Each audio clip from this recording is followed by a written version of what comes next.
Alright, what up everybody? It's your boy Akeem, here to give you a scout report on Malik McDowell, the defensive tackle coming out of Michigan State. Now, he's actually from the state of Michigan, and he actually was a big five-star recruit coming out of high school, in which his final decisions was between the Michigan Wolverines and the Michigan State Spartans. Decided to head over to East Lansing and join Mark D'Antonio's great defense, and I thought that was a great decision, even though Michigan is a respectable team.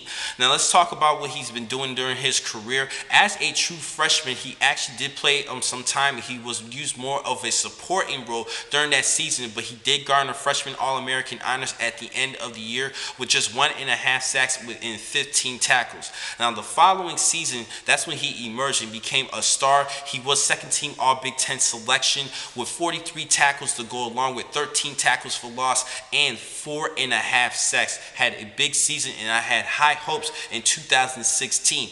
But the numbers did drop, though. He just had 31 tackles with 7 tackles for loss and just 1.5 sacks. That's not pretty, wasn't too fond compared to 2015, but he actually missed 3 games due to an ankle injury, which was a big cost. And also, he's been dealing with some tough competition in the Big Ten.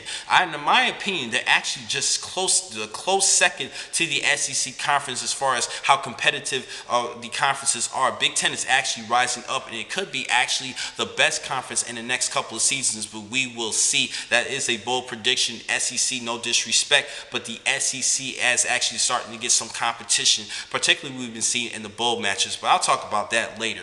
Now, I'm going back to Malik McDowell. Let's talk about his strengths and weaknesses. First, his strengths. I do love his size at 6'6", 295 pounds. That's a great size for your man to have, and he runs a 4.85 40, which is a great speed for the defensive tackle. It's actually faster than Jonathan Allen out of Alabama, who is the #1 defensive tackle entering this year's draft. Also, he did have more bench press reps at 225 pounds than Allen. Allen had 21, and I believe Malik McDowell had 23. Other things that I do like about him, I do love his spin move. He does a great job with his spin and trying to squeeze himself in between blockers and even evade blockers. Other things that I do like about him, he has aggressive hands to grab and keep himself in long arms with that as well, to keep himself far away from opposing blockers to get behind the line of scrimmage and cause some disruption in the line of scrimmage, which is a great thing I do like about him. Other things that I do like the fact that he is a little bit versatile, even though I see him more of a fit at defensive tackle and just better off at staying at defensive tackle. He does have versatility, though. He did get some play at defensive end this past season, 2016, because of that, it shows that he can play both inside and out, but I see him as an interior inside defensive lineman at the next level. Now, he does have some weaknesses, though. I mentioned that he missed 3 games this past season and due to an ankle injury, which is a little bit of a concern, and the numbers did drop drastically compared to 2015. Maybe because of the competition, I'm going to give him some slack, but it's still a little bit of a red flag in there for many scouts, including myself. I'm a numbers guy. I love to look at numbers. I wish the numbers were higher, but he was dealing with the injury at the end of the season. He kind of went downhill in the second half anyway.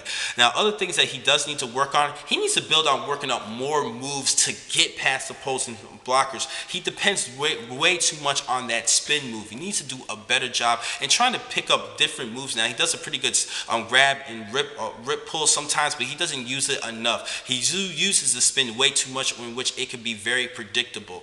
Now, other things that I did notice that I actually been reading talking about players talking about him, he's a lot of a trash talker, which could be too much of a distraction on his point when he should be more focused on the game. There are some times where he could get too caught up talking trash and getting things all mixed up and making mistakes due to being undisciplined enough to focus on the next play. He needs to do a better job. Just sometimes keep your mouth shut. Now, if you talk a lot of trash, you gotta back it up with your play. And in 2016, 2016 wasn't doing too well. I've been reading more articles about him, and I noticed that people have been saying that he's been talking a lot of trash and can sometimes get too caught off guard and lose focus. He needs to stay focused. That's just one thing he does need to work on.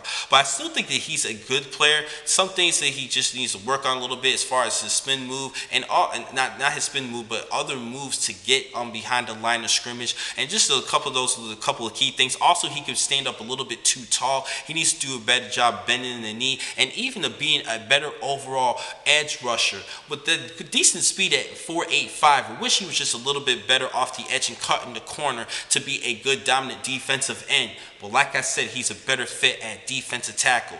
Now, with this being said, I see him as a late first-round pick, at worst, the second-round pick of this year's draft. Now, the next time to catch you guys and be in just a couple of minutes, I have a lot more blogs for today. Thank you for watching this blog. I'm your man, King McCall. Be easy.